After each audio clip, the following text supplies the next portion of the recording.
take this. If you wanna play tough and wanna hate this, I'll always show up.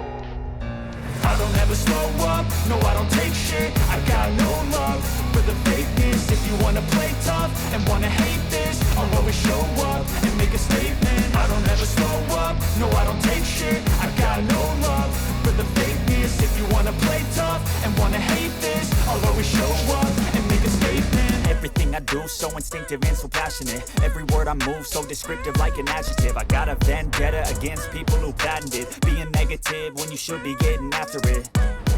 I got facts over tracks, this and that. Spitting slow, spitting fast. I could roast, I could gas. Think I'm okay at last, but I don't know if that can erase all the past. And the pettiness, a reflection of the emptiness. Hilarious, you think you're worth my time, you're delirious. Mysterious, because you hide behind a fake exterior. Inferior, you know I'll always be a bit superior. Get off of me, this ain't no humble brag. I want you to hear words, you can say them back. I want you to feel free from the chains at last, and to believe in what you got, it was built to last, yeah. Now that I've been put through hell, I never got anyone's help. I had to do it all myself.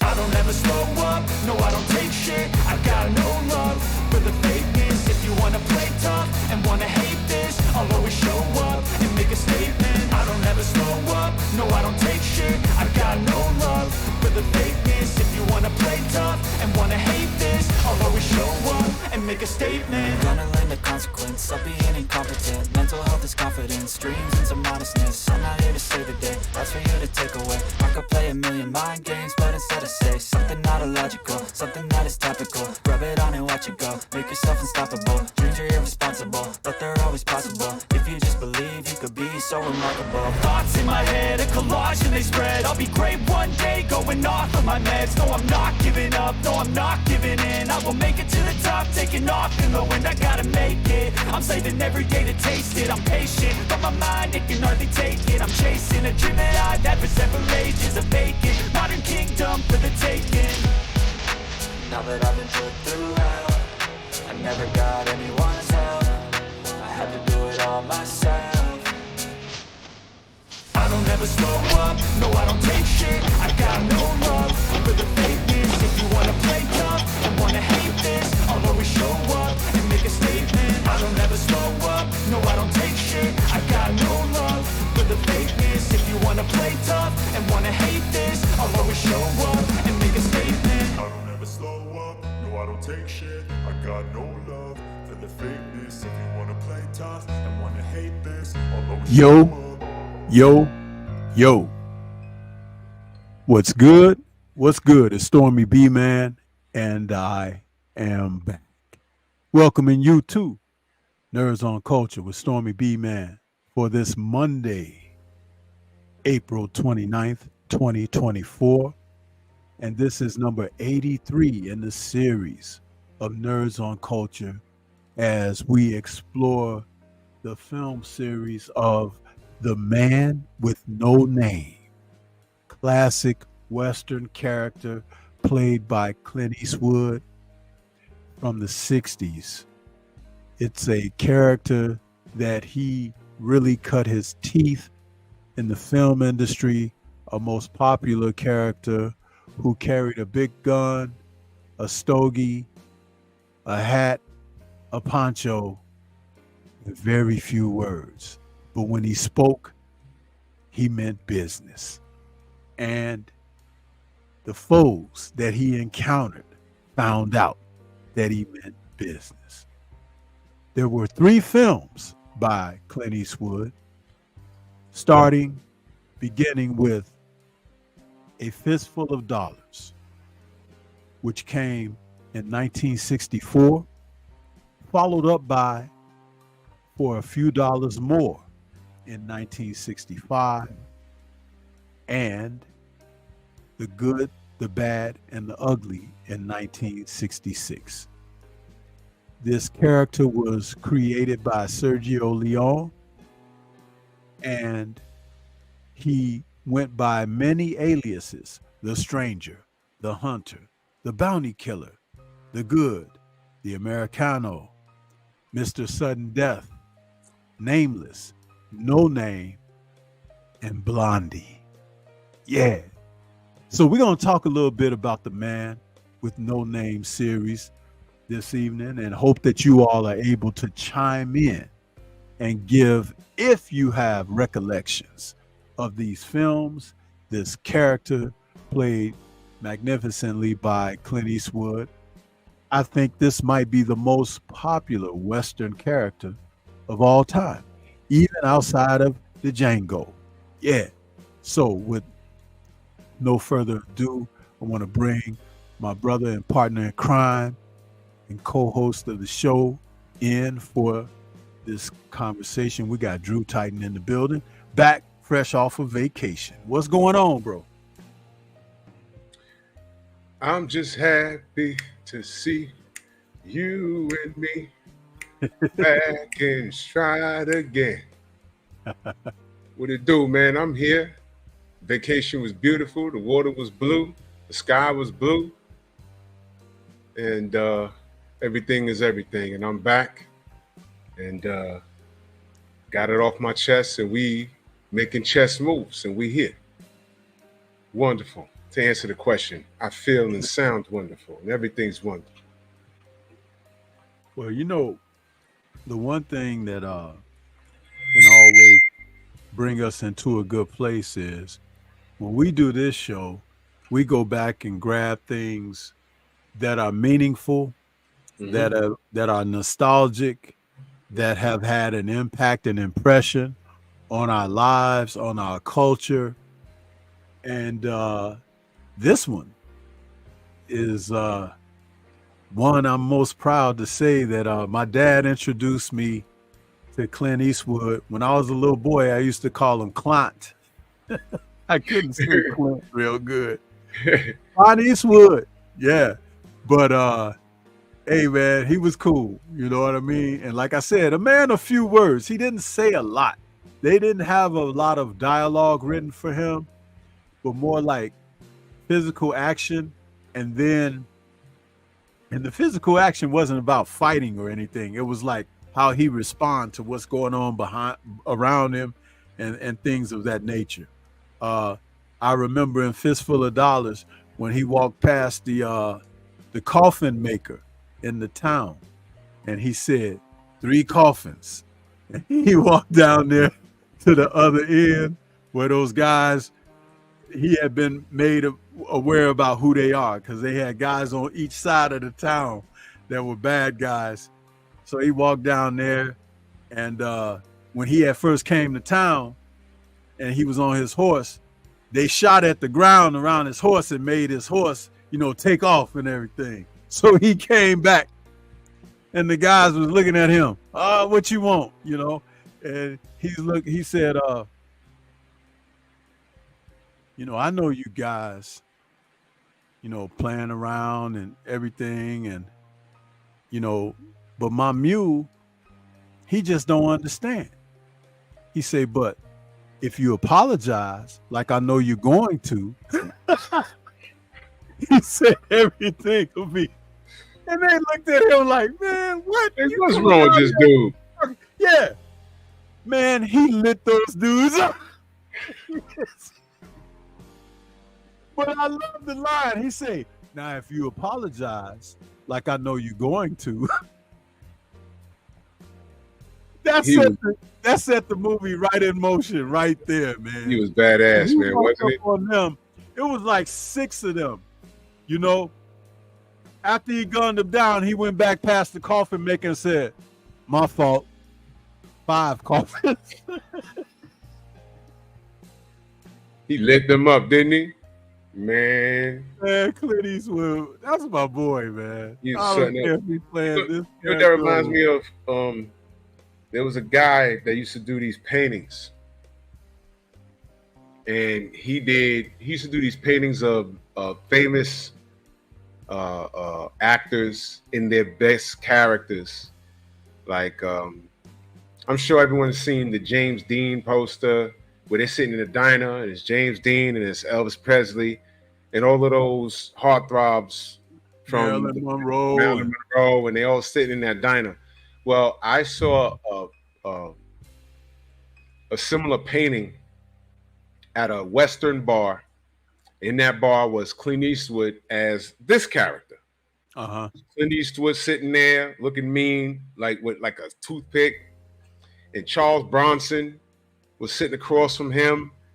And you remember the guy from Branded? Yep. He was in the bar with his shirt open, just sitting down, looking like, man, like. Remember, because he was shamed, they ripped his stripes off. Yeah. His shirt stripped off, and he was looking down like, dang.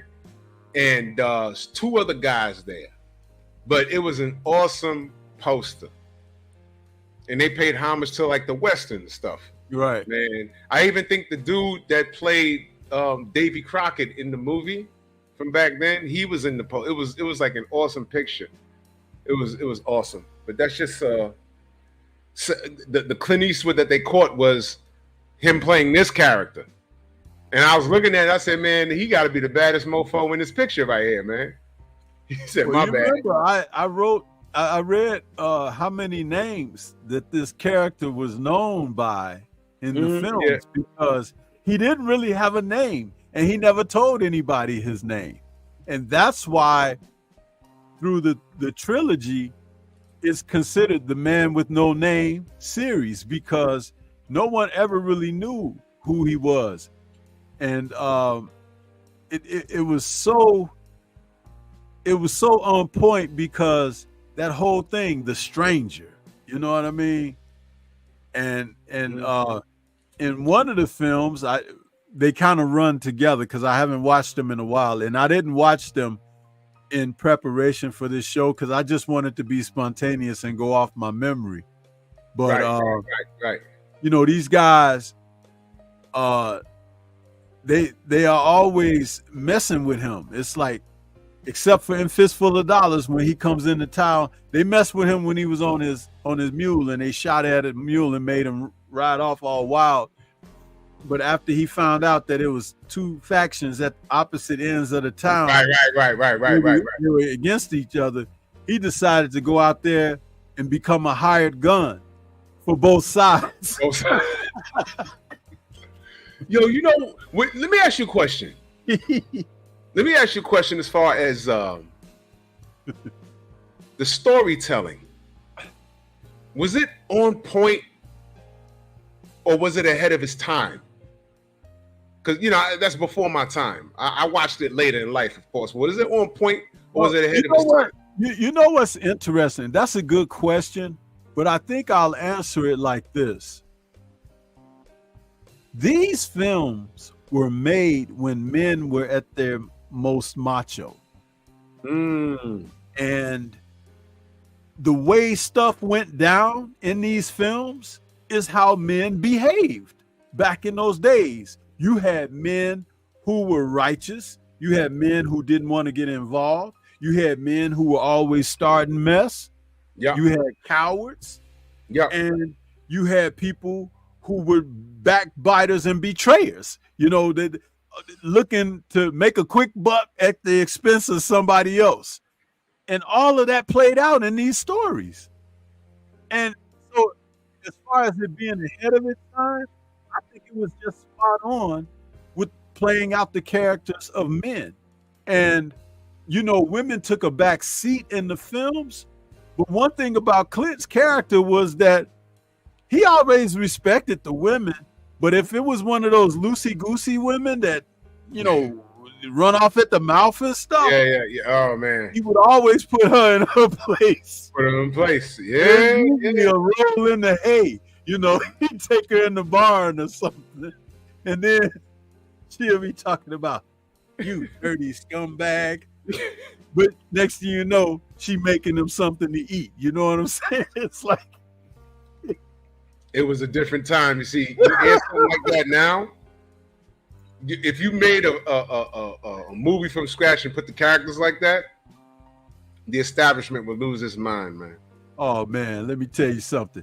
They lost their mind when they made Brokeback Mountain, huh? Because that wasn't no damn Western, man. They killed the Westerns. That film right there, man, it made people was like, what are you trying to do with my genre? You know what I'm saying? I mean, you had John Wayne, who didn't care nothing for people that wasn't white. You know what I'm saying? Mm-hmm. And he was a hero and everything.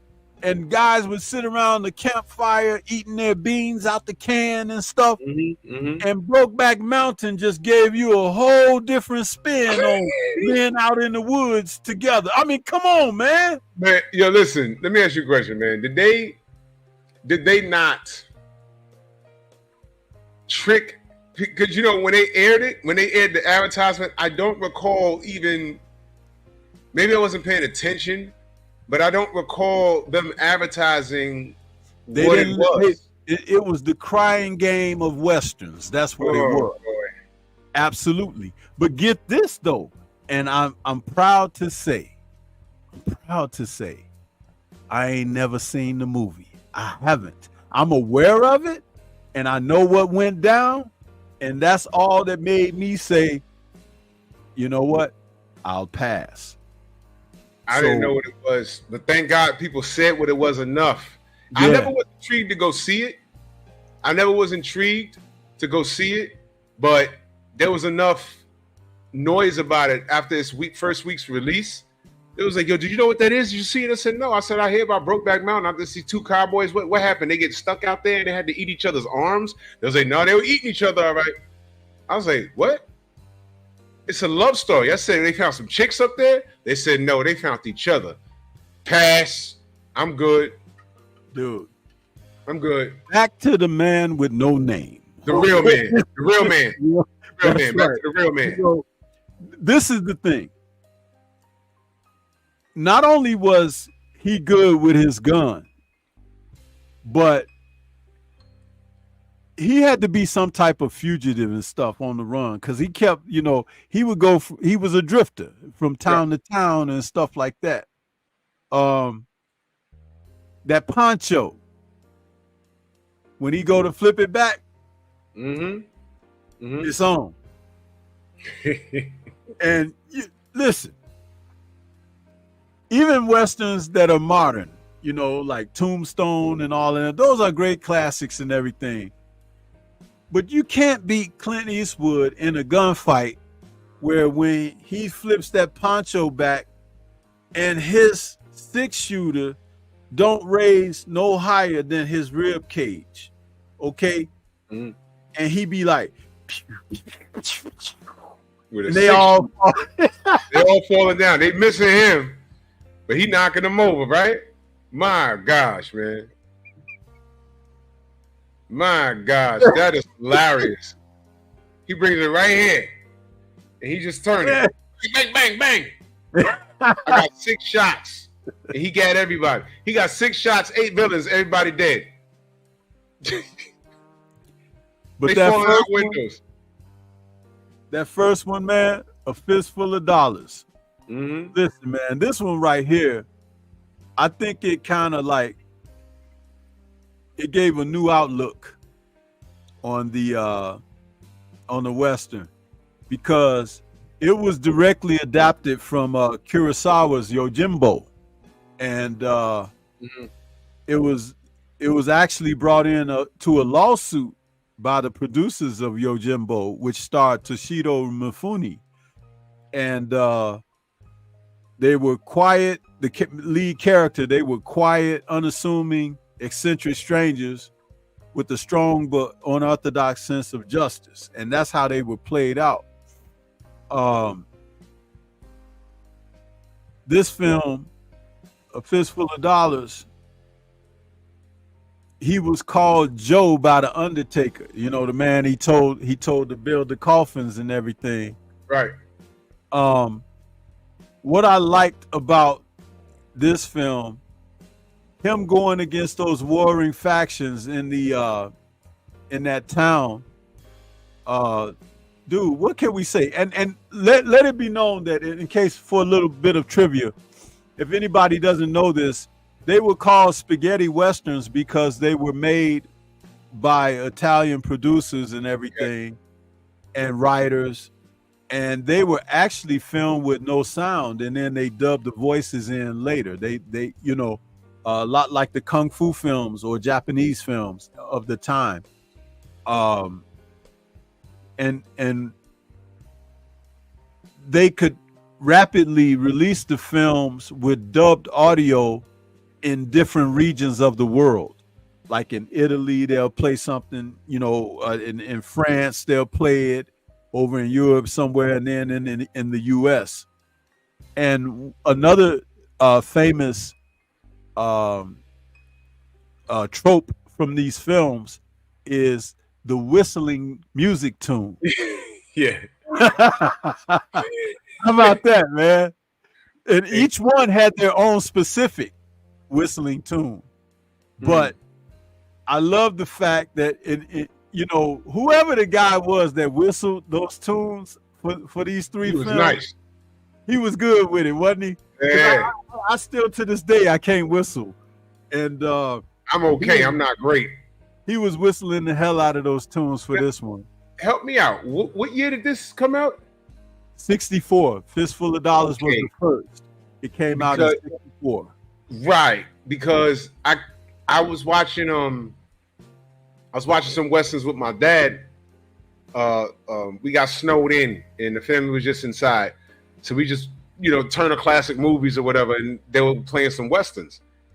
And another movie came out, I think in 70, 71, 72, called Fistful of Dynamite. And I like that. Duck You Sucker. Yeah, that's it. That's it. That starred James Coburn. James Coburn. Yep. That was a good film. It was made by the same company that produced these. They were trying to get back into the vein of that, but a little bit too much time had passed because Eastwood had gone ahead and moved on to Dirty Harry, you know, and then he was also famously known for Play Misty for Me. That was a very popular film that he had filmed and directed. A lot of people don't realize this, but Clint Eastwood, dude, he's a hell of a director, man. Really big time. But I loved his strong male characters. I loved them because I didn't see him as some white dude. I just saw him as a badass dude. You know what I mean? Right. I appreciate he not playing up the whole thing that I'm white, that kind of thing.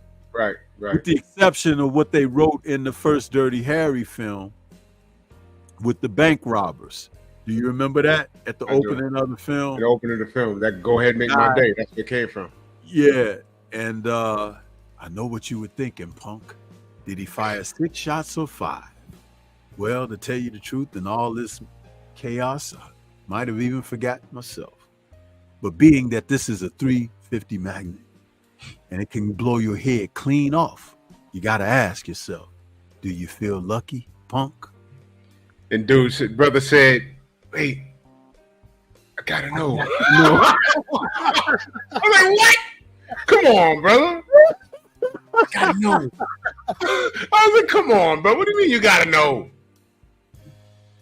And do you know, a couple of films later, that dude came back and playing his partner in. Oh, that's right. Yeah. Oh, ain't that something? That was him. Yeah, he came back and was playing his partner. Oh, man. But man, let me tell you, these spaghetti westerns, man, they were all right, man. They were all right. And the Kung Fu films took a lot from these films because where these guys use guns in Kung Fu movies, they use hand and feet, but it was the theme and the heroic guy, the hero of the film. And a lot of times the hero was an anti-hero. He didn't really want to be heroic. He just ended up doing heroic stuff, even if it was at the expense of trying to save his own butt. Right. He stumbled into a heroic situation. But yeah, man, what are some other aspects of the Man with No Name trilogy that you think about when you think of these films? When I was younger watching it, I didn't realize it was the same damn character. Yeah. I didn't realize that. Because you know why it's funny you mentioned the the Shaw Brothers, the Golden Harvest films, because all those they were different characters, but it was the same actors. You know what I mean? It was the same actors, different characters, and that's all I thought they were doing. I thought it was like, okay, he's a badass Western, cowboy, a loner, but he's playing a different man this time. I didn't know that these films was linked until I got like older. But what I do remember, you're right. I was conscious at a young age, and of course my parents were, but I noticed that they enjoyed these westerns. It wasn't there wasn't an element of race in this thing. You never worried about that. It was like you said, it was that shade of gray. Yes. It was that shade of gray. He wasn't a bad guy. He was too gringy and grimy to look like a good guy. But he ended up being in the right place at the right time, doing the right thing for the right set of people. Right. Whether it be saving the town, saving a woman. What was one of the movies? Wasn't there a child involved to some degree? I forget. I don't recall. But this character is actually, they need a Hall of Fame for this. If they have a Hall of Fame for characters, this character right here, and he didn't really have a name, that's the epic part. And by the way, shout out to Lee Van Cleef, man. Because he fit perfect into these films, bro. He fit perfect, man. He did the damn thing, man. He did the damn thing. But and he wasn't a nice guy at all. No, he was a jerk. You remember how the film opened and he came to dude's house? And, oh yeah. He sat down and started eating his dinner and everything. And he was like, he was sitting there, he was just looking at everybody. He was like, just came in, no words. Came in there, sat down, and ate the dang food, man. I was like, oh, this guy's a jerk. What a jerk. Goodness. It was a thing that they don't do very well today in movies with the lack of dialogue. Like getting actors to convey something on the screen through their actions, their expressions, body language. This is a lost art because again, you will get someone to convey what they're doing. And just like with a horror film, and you and I talked about this with the horror films, if they don't show you everything bad, you will conjure up in your own mind what is really bad. So like my interpretation of what the monster does and yours may be two different things, but as they do that cutaway shot, whatever I'm imagining and whatever you're imagining, though they may be different, the message is still gotten across to us that something bad happened. You know what I'm saying? Right. And it's the same with this. And what I liked about this particular film, when they were getting ready to have the shootouts and stuff, the camera would always catch that glance and that glare in their eyes. You remember that? Yeah. And the camera would cut back and forth, and the guy is cutting his eyes, and he's cutting his eyes at him. Lee Van Cleef is cutting his eyes at Clint Eastwood. I mean, it was real solid, man, and it was well done, well edited. I just enjoy these films. I have them on VHS, I have them on DVD, and I have them on Blu-ray. And they're just classics from the genre to me, man. Salute to what's that? Justin's what's his name? Justin I don't know what Statham cash. Statham get cash. Okay, salute to you, good brother.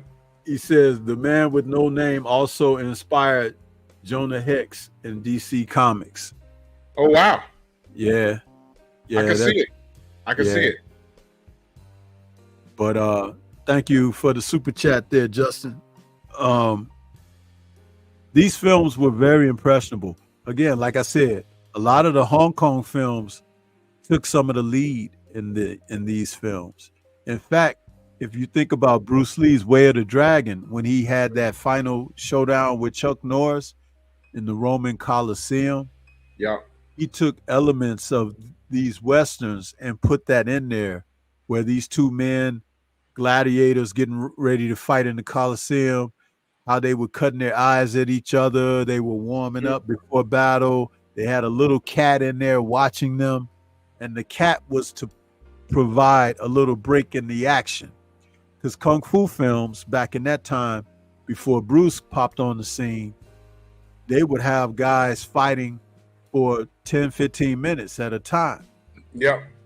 What he would do is have pauses in the action, and then he had like that cat right there, where you capture the cat and he's giving his reaction to what's going on, and that gives the audience a chance to catch their breath, gives them a chance to exhale and say, you know what?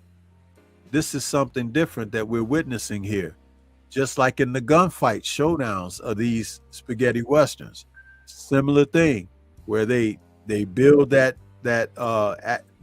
suspense to a crescendo, and then you have a blast off of a gunfight, but it might be over prematurely, but not, or somebody get away, and then they got to come back and face each other at another time. You know, it's like that whole thing. It was really well done. And like I said, those type of tropes for these films, it left a lot for like the producers of today. They forget about those small elements, but that's what made these classics. Man, that was awesome. You got me thinking about the camera cuts in Return of the Dragon. They showed the little kitten playing with the rock. Then they all stretch and warm up. And then when Bruce screamed, they turned to the cat, and then the cat screamed. That was well done, actually. Yeah, that was well done how they did that. Yeah, in fact, when they were warming up, when they showed Bruce kicking and punching and stretching, and they showed the cat stretching. Remember? Yes. He put that hump in his back, and the cat put the hump in his back. All of that kind of stuff. That was well done. And see, think about it. Back then, in a Kung Fu film, that wasn't done before he came on the scene. They would just get down to business and be fighting. And like I said, they'll be fighting for long periods of time. There's a film called, and not to get off of what we're talking about, but just as an example of what I'm talking, there's a film called Bruce D-Day at Macau, also known as Little Superman. This film stars a guy who's been in the early 70 films. He was a choreographer. He starred in a lot of films on his own. His name is Liang Xiaolong. Liang Xiaolong has a fight at the end of Little Superman, and that fight, I swear, is about 20 minutes long. Damn. And they go from they're fighting somewhere in Europe, somewhere that's the backdrop. They start off in this one area and they fight, and then he chases the guy, and they find a new location and they start fighting some more, and then they go to another location. But listen, that fight goes on for about 20 minutes. When the fight is finally done, he defeats the bad guy, right? And the bad guy basically falls out. He's like, oh, and he falls out. But then the hero, Liang Xiaolong, he dies too, because it's like they fought to the death, literally. Damn. So either he had a heart attack or he died from the injuries of the fight. But I told you they fought for like 20 minutes. So what was cool was that him and the guy died at the end of the fight. But they fought for forever in that film. And that was a different type of thing, because usually you see the hero win and he walks off into the sunset, right? Yeah. Or whatever. But no, he died from the injuries of the fight or a heart attack, either one. And that because I was watching the documentary on Kung Fu films, and the narrator of the documentary, he talked about that fight scene in the film. And he was like, we don't know if the guys died from, exhaustion, or if they died from the injuries of their battle. But it was like, this is one of the longest fight scenes ever. And the name of the documentary is called Top Fighter. It's a very good documentary that talks about martial art films from the 70s and 80s. But you have a real appreciation for what Bruce was doing when you saw stuff like that, because it just went on forever. Damn. You guys, excuse me, my allergies have been acting up with this weather here today. My nose has been running all day. I've been sneezing all day. It's insane out here. We reached 85 today. Oh, wow. Yeah. It was a nice day outside. Got some work done. Oh, yeah. So the third film in this trilogy, which is one of the most classics of all time, the Good, the Bad, and the Ugly. Yeah. This one here with Lee Van Cleef returns in this one. But then they got Eli Wallach, man. Eli Wallach in this film right here, bro. He plays the cruddiest POS that you could ever meet in the West. Man, this dude was something else, man. And he was the one calling Clint Eastwood's character Blondie. Blondie! He was calling him. And he was just a scumbag, bro. He was wanted in so many towns for, I think they said $2,500 bounty on his head or something, dead or alive. And Lee Van Cleef was trying to collect. You trying? Yeah. But it was, hey, the thing about these three guys, they were all swindling each other, over whatever they were going after. And it was funny because Eli Wallach's character was like, he was the real bad guy.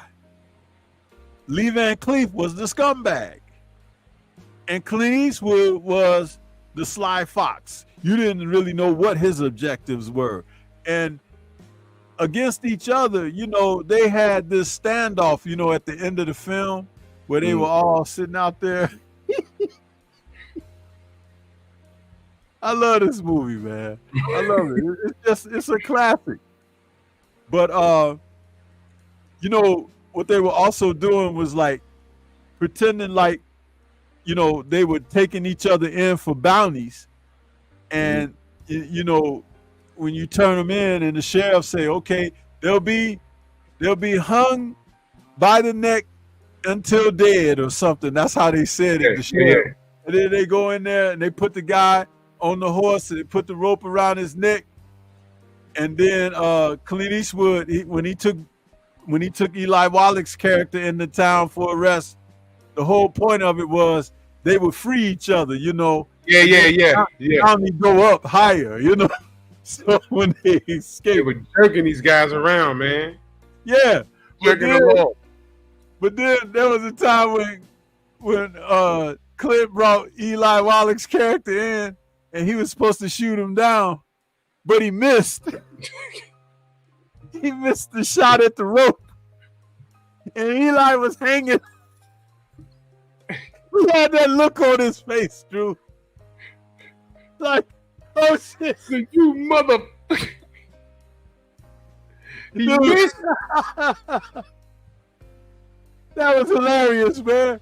But that's what made this film a classic. Because it didn't always play out like you think it might. Oh my goodness. Oh my gosh. I didn't see this one in a long time, but I remember that scene. Yeah. Because I remember how the damn sound effects. Yeah. And he missed. And he was like,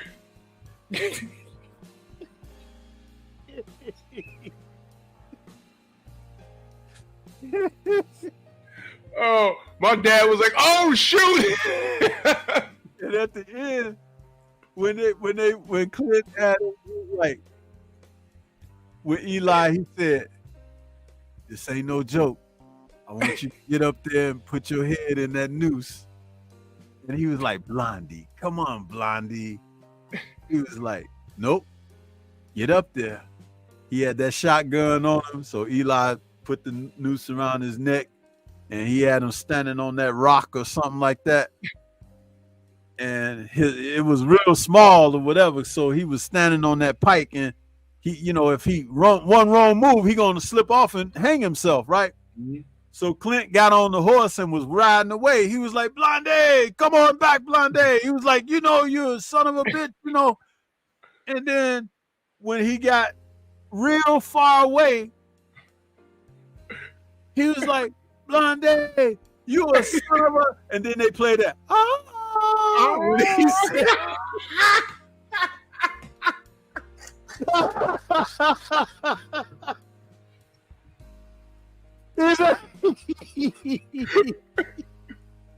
so he was like way off into the sunset, right? With the sun behind him. And he turned around and he fired the rifle and shot the rope down and freed him one last time. But that lets you know that wasn't really a total mistake that he made when he shot down and it didn't, he missed. He did that to teach him a lesson, right? Let him know. But he shot him down at the end of the movie, and he survived. But dude, I'm telling you, man, if y'all have not seen this movie, man, this man, gems in this, man. Gems in this. What was the this might be a little off, but what was the budget on these films and as opposed to what it made? Because these things are classic. I think more than likely by now they've made more money by way of time than they probably did in the theater with the replay value. And I don't know how much points that Clint Eastwood gets because they replay a lot of these Turner movies, Turner classic movies and stuff. They love playing some Clint Eastwoods, man. Yeah. Salute to the brother Eric Jordan out there in the Cash App, man. Hit me up in the Cash App. He says, "Salute, Sensei. We appreciate you, Eric Jordan. Appreciate you much, man. Thank you for the donation." Yeah, these Westerns, man. I grew up on them. My dad was a Western lover, man. That's what's up. That's what's up.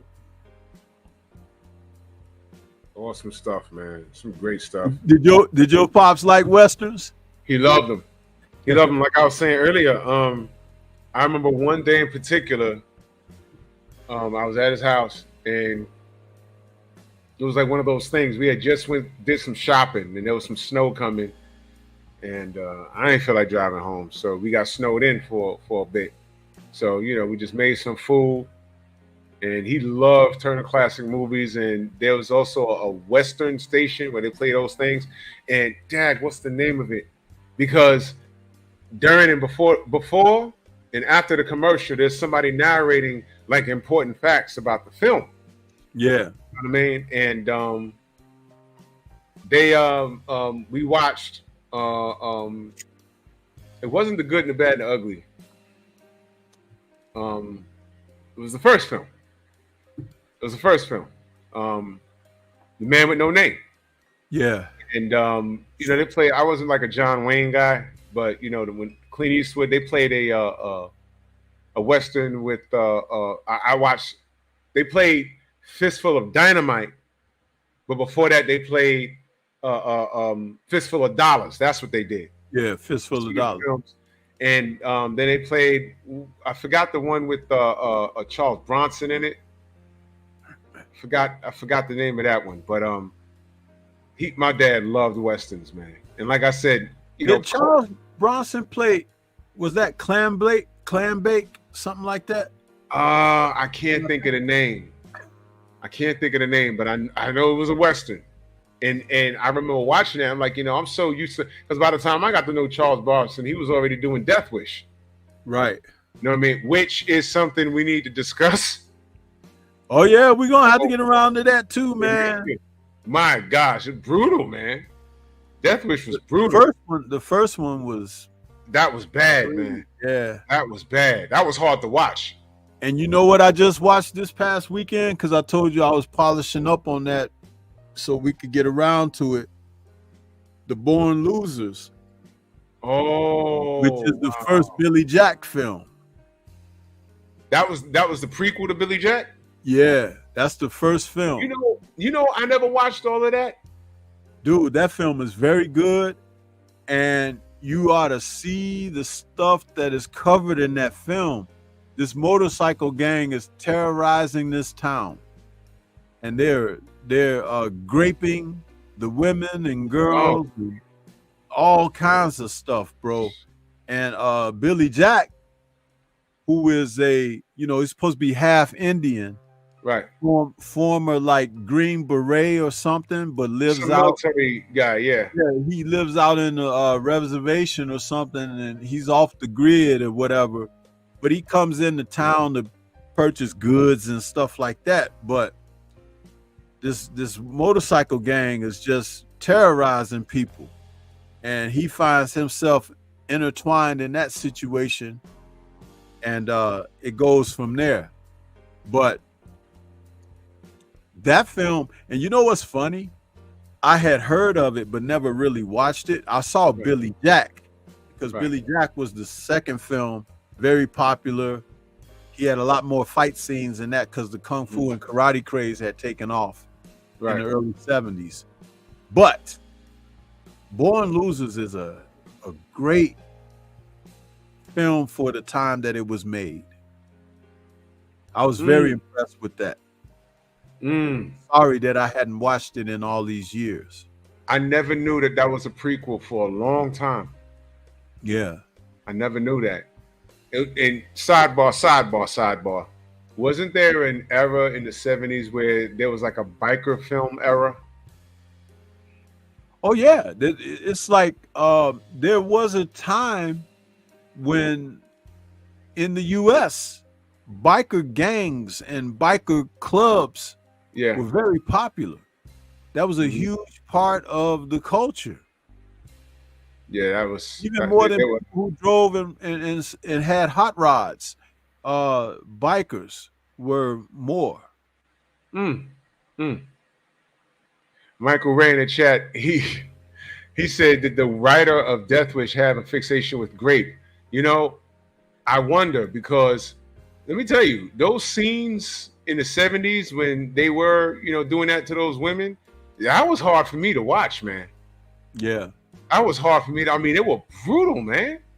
And they have scenes in this film, dude. Born Losers. There's like several scenes where they are punching women in the face. Oh my gosh, bro. They are like really, but you know what though? It's like it speaks of the time this country was in. And I'm not saying I'm glorifying the violence against women whatsoever. No, I'm not. And I don't want anyone to misinterpret what I'm saying. But they filmed that stuff like that because it was like those characters, they wanted you to see that they were villainous, Yeah, they wanted you to hate them. They wanted, they hit Billy Jack in the head with a crowbar twice in this film. So a lot was happening, man. A lot. Yeah, we definitely got to review the death. Charles Bronson as a whole, he was one of those tough guys, Hollywood tough guys. Right. Definitely. So yeah, in his break, I don't want to say. I think how I got to know him by the time I saw him in westerns later, But how I got to, don't ask me how, but somehow I think it might have been my older cousins. I ended up in a movie theater watching Death Wish at a very young age. And I'm like, oh my God.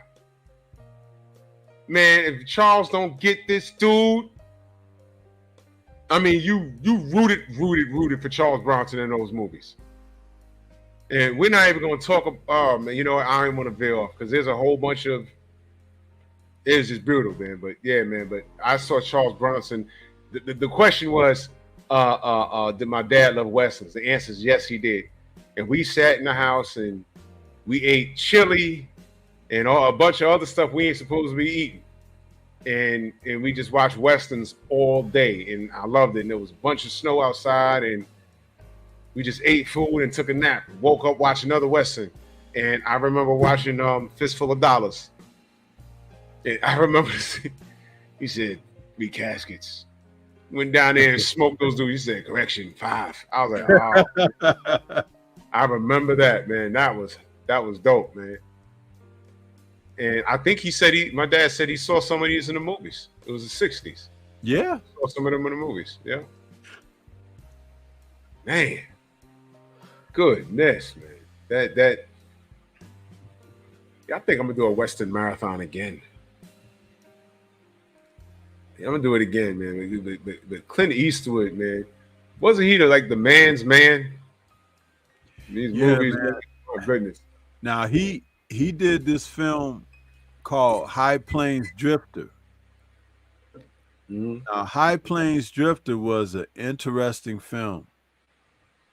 It opens up with this guy. He was kind of like a lawman, and he was whipped to death by these I guess you could call them, they were the bad guys, you know. Mm-hmm. But they went to jail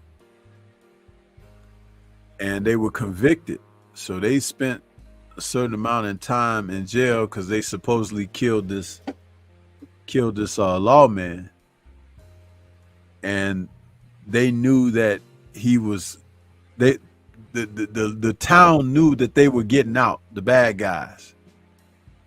But this stranger comes to town, and a lot of people don't know who he is or whatever, but he comes to town and he kind of asserts himself as like a not so nice guy, and that's played by Clint Eastwood. But they get word that the bad guys are returning, and they coming to take vengeance on the town because the town helped convict them when they beat the lawman to death or whatever, right? But they enlist the services of Clint Eastwood, who's reluctant to help them, of course. Yeah. And because they just consider him a savage because he raped a woman there and all of that. He did stuff. So long story short, he told them he'll help them. He's like, but you got to do it my way. What I say goes. So he had them paint the town red. All of the barns and shops and shacks and everything in the town were painted red. And he took a sign and put it out a couple of miles out from the town, the road that the bad guys would have to to ride in on. Basically, it was a sign that was a message. Welcome to hell. And, you know, everything painted red, right? Damn. Well, listen, those bad guys come back to town. They terrorize everybody. They do stuff. Long story short, Clint Eastwood helps get them guys up out of there, right? But guess what? It turns out that he was the lawman that they thought that they beat to death. Wow. That was the that was that moment. Yep. Oh, man. He came back to get their asses. And he did. And when because they said that they had buried the lawman in an unmarked grave. Mm-hmm. Apparently he wasn't dead. Right. But at the end of the film, when they said that they were going to mark the lawman's grave because Clint Eastwood got revenge for him or whatever, and they were like, he before he left the town, the person that was marking the grave, and they was making a headstone or whatever. Right. It was like, we don't know your name. Mm-hmm. And he was like, yes, you do. And he looked at the headstone of the thing for the unmarked, for the lawman, and he rolled off. He was going to help them the whole time. Dude, it was the way it played out, though. If you've never seen the movie, it's excellent. Man, that's awesome. High Plains Drifter. Did you like Clint? He know what he be doing, man. He know what he be doing. Because when I saw that, I saw it when I was young and stuff, but I got it on DVD, and I watched it like maybe about 8 months ago or something. I watched it, and I hadn't watched it in many years, but I was like, this is a damn good Western, boy. It's like, see, I love a story like that, because it's like you didn't see that coming. You know what I mean? Right. Because when they were whipping the lawman to death, they were using actual whips. They were whipping him. They were whipping him with whips, cow whips. Mm. Did you damn, what was that movie? I saw it in the movies. Did you like Quick and the Dead? Yeah, that was okay. That's the one with Sharon Stone is in there with the guys. Yeah. Yeah, that was pretty good. That was pretty good. I tolerated it. It wasn't like I didn't feel too overwhelmed by woman power in that. I didn't feel, and I appreciated the story. It was pretty good, man. But man, we got to shout Clint Eastwood out, bro. That guy has the westerns alone. I mean, he has a body of work that is just ridiculous, man. But I see why when he started doing other work, they would say directed by Clint Eastwood, and like letting you know, because the man really knows what he's doing behind that film. He really knows what he's doing, man. He really does, man. And damn, I wish I had a few more days of vacation, because I now want to watch these movies, man. Now you always do this to me. Now I want to watch these movies. You gotta pull them up and put them to the side. When you have some time, just go through them. That's what I did yesterday. I pulled out that Natural Born Killers. I mean, not natural. The Born Losers. The Born Losers. Because I recently bought that Billy Jack film pack, and I was glad to have sat down and watched that. Because again, I like older films, like films from the late 60s, early 70s, because it takes you back to a time when our society was a little bit different, from political beliefs, cultural existence, and the way of living and things of that nature. And in Born Losers, there's a girl. She's a central character in the film. She's actually the female lead. She's riding a motorcycle in the film, and she's very young. I would take it that young actress that's playing that role, she's probably got to be somewhere between 18 to 23 years old. And she's riding a motorcycle and everything. She's doing her own little stunts. It's pretty well done. And I don't even remember her in anything. She kind of puts you in mind of a young Liza Minnelli, but that's not Liza. But she had a short haircut like Liza, and scantily dressed. It's amazing that so many of the girls in that film were dressed the way they were, because they were like basically wearing bikinis and stuff. It's like, man, that's how old she be around now? Well, in the movie, she said they actually asked her how old she was, because she was supposed to be a college student waiting for her dad to come home to take her out or something. And she said she was born in 1945. So that would have made her like 25 or so in the movie. But I think she was younger than that. But anyway, so now that lady that played that role, she's got to be at least in her 70s or early 80s. Yeah. Long time ago, man. So what would you rate in order? If you had to put the Clint Eastwood Western movies in order, what would you be your top 5 in order? Well, I don't want to do a top 5 because we were featuring these 3 tonight. Oh, but okay. out of these 3, I think A Fistful of Dollars is number 1. The Good, the Bad, and the Ugly is number 2. And For a Few Dollars More is number 3. But I think the most popular is The Good, the Bad, and the Ugly. Yeah. I think that's the most popular one. What I like about For a Few Dollars More is Lee Van Cleef's character in that film, because he's the perfect offset of Clint Eastwood for that film, because it's like, I remember he shot, what was that? One of them was shooting the other's hat up the road, because he had shot his hat off his head, and every time he went to go down and pick it up, it was like, pew, and he would shoot it down, and it'd go another 20 feet, and he had to walk and try to pick it up again. He'd shoot it. I forget which one. It was either Clint shooting the hat off of Lee Van Cleef, or Lee Van Cleef shooting the hat off of Clint. But dude, that they were great together in that film. They were. Man, they must have had a ball filming that, man. They had to. They must have had a ball filming that. They had to.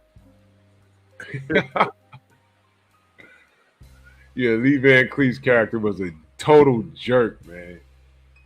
But all of his other films, his other Westerns, it's hard to measure them because each and every one of them have something different. I mean, look at The Unforgiven. Oh my God, with Gene Hackman in there playing Little Bill. Oh yeah. Wood. And oh man, I forgot about that. They killed his friend. You know, Morgan Freeman was playing Clint's friend in there. Yeah. And Little Bill killed his friend. And boy, he was upset after that when they killed his friend. And you know, listen, in that film, Morgan Freeman is playing a native. He was married to an Indian woman. Wow. But he lived out on the range. He was an Indian.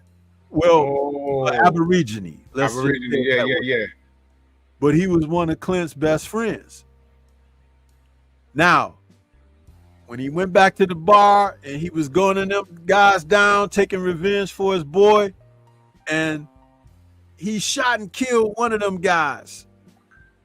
And one of them said, "You just shot and killed an unarmed man." Clint was like, "Well, he should have armed himself."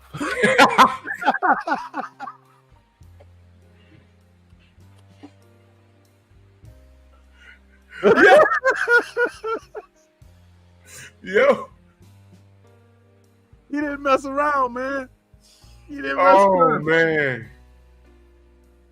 Oh, man. He said he should have armed himself. That is funny as hell, man. Should have armed himself. Oh, man. I didn't know he was playing well, he was married to a native. Yeah. I forgot all about that. I need to go rewatch all this stuff. Everything is very vague, but I didn't even think of that. Goodness. There's a Japanese version of The Unforgiven made with what that guy Ken Watanabe, the one who was in the Godzilla film, Let Them Fight. Remember him? Yeah. He's playing the Clint Eastwood role in the Japanese version of The Unforgiven. I got that on DVD too. What is he, like a samurai? Yeah, it's like it's a Western kind of a deal, but he's a samurai in there. But he's playing the Clint Eastwood film. They just made it Japanese style. Right.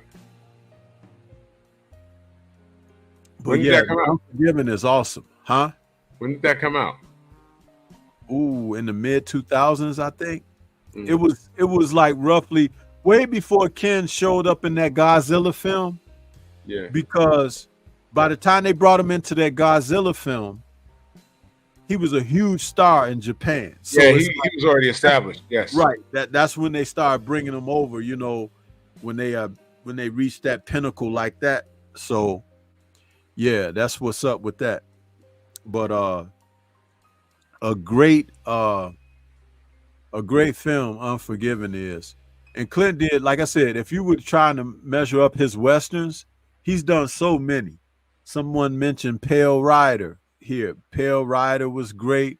The Outlaw Josie Wales. What else? Man, there's so many. Like I said, I wasn't really too. Oh, we got a super chat. Yeah, I wasn't really a John Wayne guy. Yeah, salute to A1 HZ out there in that super chat. He says, "This is a drop in the collection plate." Thank you so much, brother. Appreciate that. Good brother.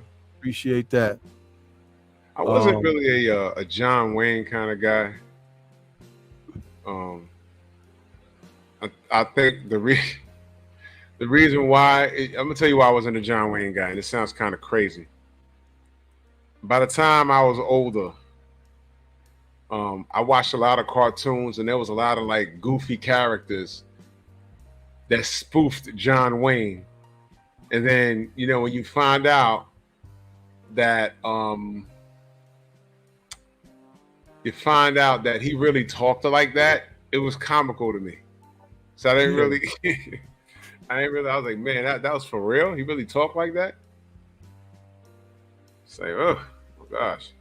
But Yeah, that John guy had Wayne, Mr. I ain't gonna hit you. The hell I won't. I never watched it. Was his movies good though? You know what? It was like he was the big badass white dude. It's like talk shit. Can't nobody match him and all of that. But if he was to cross trails with Clint Eastwood, he It was more. I'm assuming Clint's movies were more. First of all, there was a gap in between their films. I think John Wayne was more the 50s, right? Right. Yeah, he was earlier. Right. So by the time Clint came around, things were a little more brutal, a little more serious. Yeah. Yeah. That's. So I figured that. My dad wasn't a John Wayne guy either. I wasn't really. John Wayne was hard to like, man. It took a certain American class that liked him, Right. But some of these other Western stars, like the Yul Brenners and those guys, Yeah. Robert Redford and James, Steve McQueen, those guys.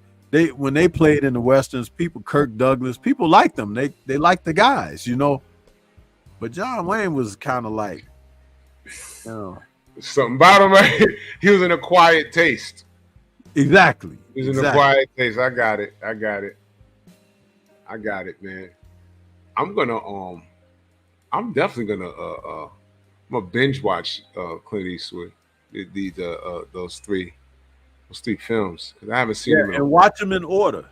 Fistful of Dollars, for a few dollars more, then Good, the Bad, and the Ugly, because they were made in that sequence, but you get to see why that character was who he was and everything. And then, like I said, in the second film, when they bring Lee Van Cleef in, he's the perfect antithesis for Clint's character, because he's so cold. He's so cold, and he's just he's a killer. Like I said, and for a few dollars more, when he comes into that guy's house and just sits down and starts eating his dinner and stuff, he's just looking at him as he's spooning them, whatever they're always eating something, spooning it up. But he was just looking at old boy, just looking at him. Man, He come there to kill old boy. I'm gonna tell you, and I'm looking at your backdrop. He was very instrumental in a lot of the things that we see today. There's a video game that came out called Red Dead Revolver. Then the follow to that was Red Dead Redemption. You know, that character Red had a lot of qualities from Clint Eastwood's character. It was very, very, very well done, man. But this man, you always do this, Stormy. Now you be making me go watch this stuff, man. I don't even think of watching this. Now I want to watch it. Now I want to watch it. It's some good stuff. I want to go. I want to go watch it. I might go watch because the last one I watched recently was the Fistful. I might go watch for a few dollars more now because I want to see if that's the one where old boy is shooting old boy's hat up the road. I think it's Clint Eastwood shooting Lee Van Cleef's hat, but I could be wrong. It's one shooting the other's hat. That scene was funny because he was just letting them know I could do whatever I want to do. He shot old boy's hat off his head, then he started shooting it down the road. I was like, he had to go get it. That is so disrespectful. Right? Oh my gosh, that is funny as hell, man. He shot his hat up the road. Oh my goodness, man. Fun stuff, man. Fun stuff. Shout out to Clint Eastwood, man. Absolutely, absolutely. So we could go ahead and wrap it up, man. I know you got your show coming up, but this at least give you a breather so you can get yourself going. But final thoughts. I recommend, if you've never seen any of these movies, please watch them. I know I binge watched them at some point, and it's time to binge watch it again, man. Westerns, you might not think you like it, but then you're sitting down and watching it, you get hooked. You do. And Clint Eastwood is a man's man in these films, total badass man. So, once again, great nostalgia, man. This is great, man. Salute to you. This is some dope stuff. And my dad might have these on DVD now that I think about it. So I'm gonna go look in his collection. This is some great stuff, man. So absolutely. Until next week. Yes, sir. Yeah. And this is something, I've been trying to wait and get this on here, but finally got it on here. I'm gonna share it with you guys tonight.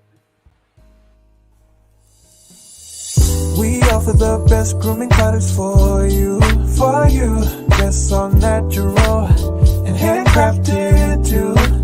We wanna help be your swagger, your style, class, and luxury. We make our products tailor-made for you with high quality. Yeah. So get in style with the black, yeah. Company, give you swagger, style, class, and luxury. In luxury, yeah. The black gentleman, yeah. Company, give you swagger, style, class, and luxury. In luxury, yeah. Located at www.theblackgent.com. Yeah, salute to the brother. Bring you the truth, man. Finally got that to me so I can show some love by showing the ad for the Black Gentleman Grooming Company. This has been another episode of Nerds on Culture, the Man with No Name series. I want to say shout out to the mighty LDBC. Appreciate everybody that came out to hit that like button tonight, the cash apps, and the super chats. Much love to everybody. We'll be back next week with another one. Take your energy over to the Painful Excellence podcast coming up in just a moment. And we will catch you guys on the next one. Peace.